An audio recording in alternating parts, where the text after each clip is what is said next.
100 Years, 100 Voices. A St. John Centennial Oral History project conceived and produced by WSJS Radio, where every day is history. Hello, this is WSJS Radio, where every day is history, and this is my dad, Ralph. Hello, how you doing? I have a couple of questions to ask you. When and why did you attend St. John's? When and why? I never had a choice. I came to St. John's in pre-kinder, and was here all the way through 12th grade. I did first grade twice, so I was here for 14 years. Why did you do first grade twice? Because I liked it so much, or I never got to sleep that much. I had dyslexia.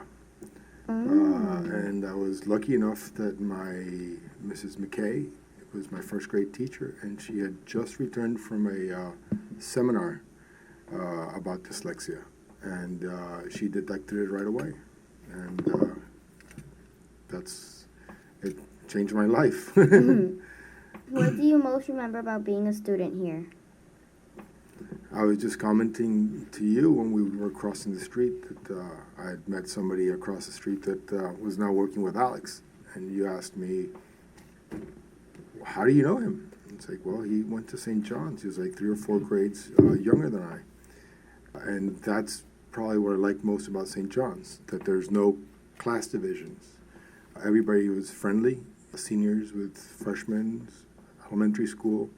There was a sense of community where everybody shared together and were friends. And that's probably my most vivid memory. Back then it was the early mid-'80s, where new wave and punk was just showing up. And we had very vivid, not uniforms, but clothing. Everybody was wearing neon collars for the first time, painted hair and stuff like that. So It was very cool. Yeah. Epic. Yeah. If you could ever spend a day being in 5th grade again and see all your old teachers again, would you? Why or why not? Yeah, I would spend a day. I would spend a year in 5th grade or any other grade for that fact. I loved St. John's. My 5th grade teacher was Mrs. Chris. She was great. And we remember having a good time in St. John's and always learning and being challenged. What are some of your best memories from high school? One of the best memories is going to get the lechon in Aguas Buenas with Carlos Poe and a whole bunch of the guys for Noche Puertorriqueña. And that was an entire day event where we would go in Carlos's station wagon and not return till night with the lechon. It seems like we had to kill it, cook it, and bring it back. Oh, God. But it was already cooked when we got there. Was it hot when they got back, or was it cold and you had to microwave it? It was cooked. It was ready to eat. Who were your best friends from elementary through high school? I had many friends from all grades, but in our class, we were all really good friends. Joaquin Bacardi, Carlos Poe, Alex, Rafa. We all hung out together all the time, and it was a really good time. We used to surf a lot and play all the sports together. How was SJS different from how it is now? Probably the most notable difference is we had a lot of liberty back then.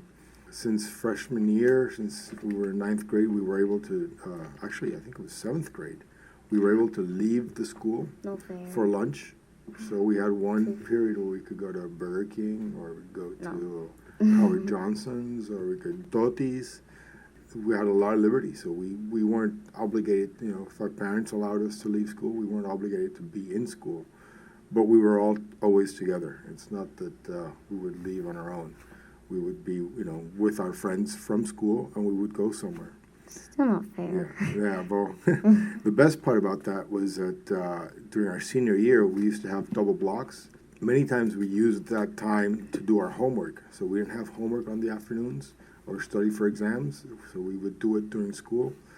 But when there were waves, we used to take that time and go surfing.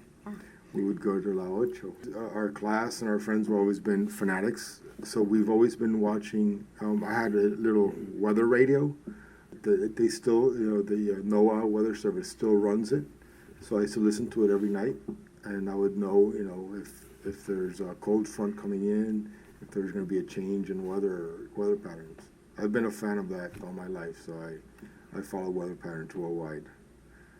We used to time it, and we used to go surfing in the morning, at 5 o'clock in the morning, surf, come to school, leave our surfboards in the bathroom, change, and go to class. Yeah, in the locker room. We used to do that all the time.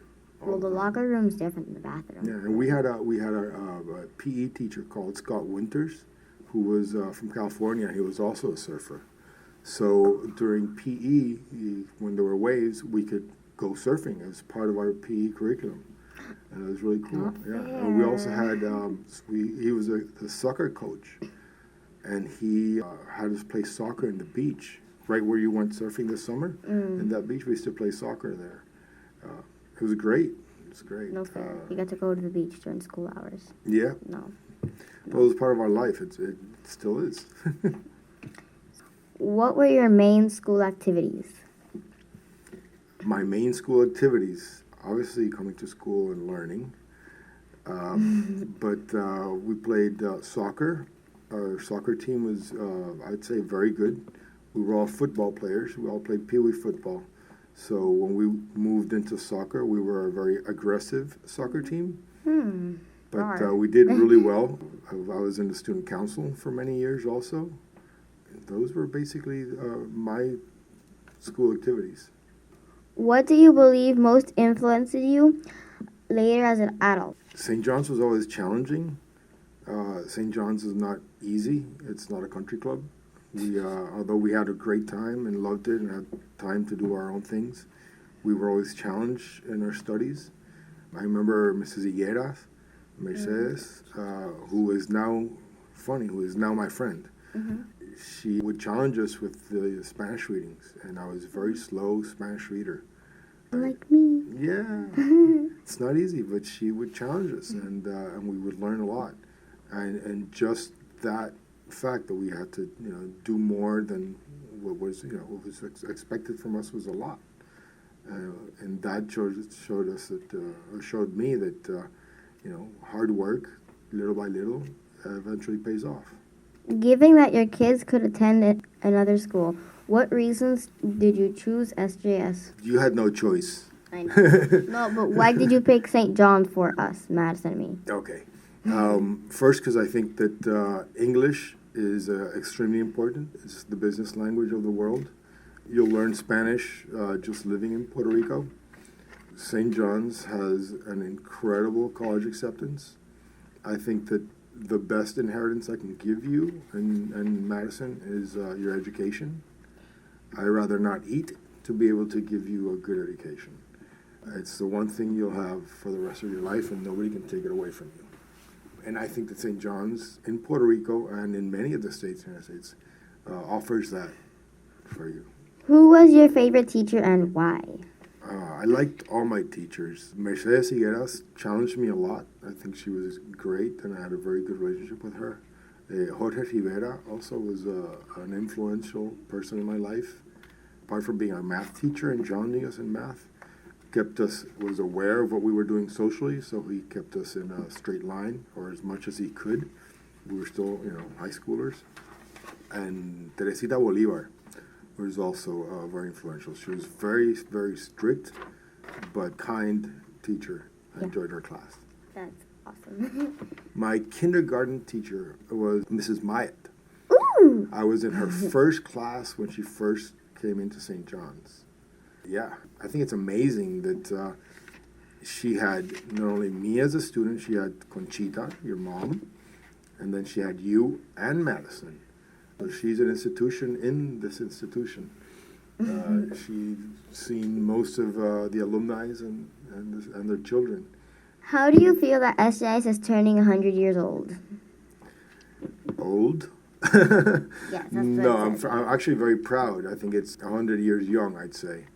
I would love for St. John's to be here beyond another 100 years. I like the idea that parents are involved in school, that the parents actually keep the standards as high as they need to be. So the education our children receive is the best that they can receive. I'm very happy that St. John's 100 years old. I remember when the elementary building was not here. This was just a house, and it wasn't even owned by the school. You know, physically, the school is very different. The school is all on the other side. There were only 2 buildings. The gym wasn't there. We used to play in the yard, which is now the cafeteria. That used to be a basketball court.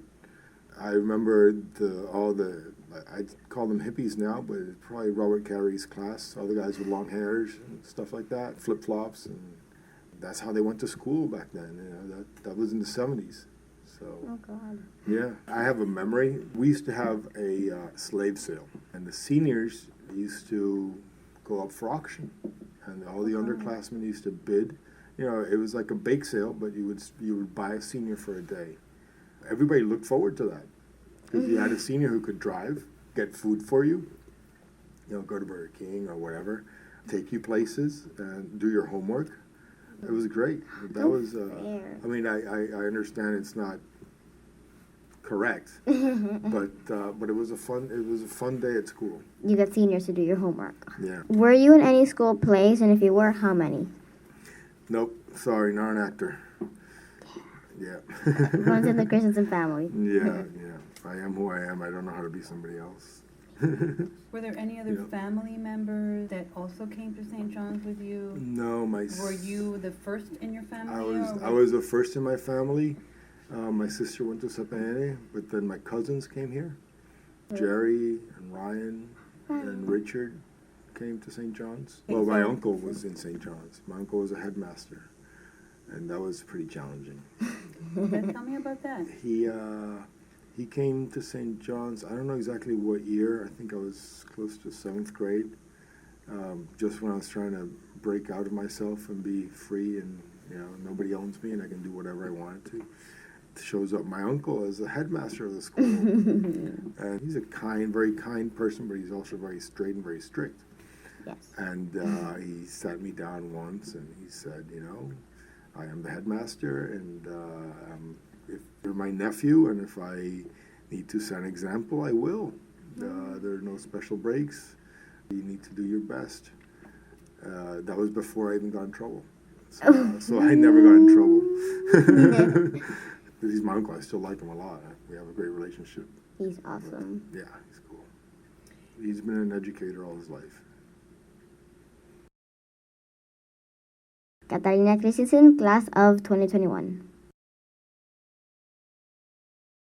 Ralph Christiansen, class of 1985.